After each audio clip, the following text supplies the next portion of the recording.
Introducing the Porsche 930 Turbo, an iconic symbol of automotive excellence. Manufactured from 1975 to 1989, the 930 Turbo was the pinnacle of the 911 model sports car lineup. Renowned for its turbocharged engine and distinctive design, the 930 Turbo has left an indelible mark on the automotive world. Featuring a powerful 3.0-liter boxer engine derived from the Carrera 911 models, the 930 Turbo delivers exhilarating performance on the road.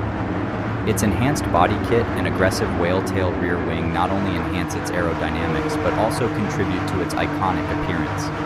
However, the 930 Turbo is not without its challenges. Nicknamed the Widowmaker 911, it earned this moniker due to its powerful engine, rear-wheel drive configuration, and tendency to oversteer.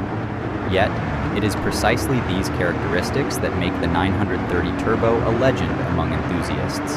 Today, the legacy of the 930 Turbo lives on through projects like the Singer Vehicle Design's 930 Turbo Study, a reimagined tribute to this iconic model. With a new evolution of the legendary Measure air-cooled flat-six engine, boasting a displacement of 3.8 liters and twin turbochargers, the 930 Turbo Study represents the timeless appeal of the original 930 Turbo.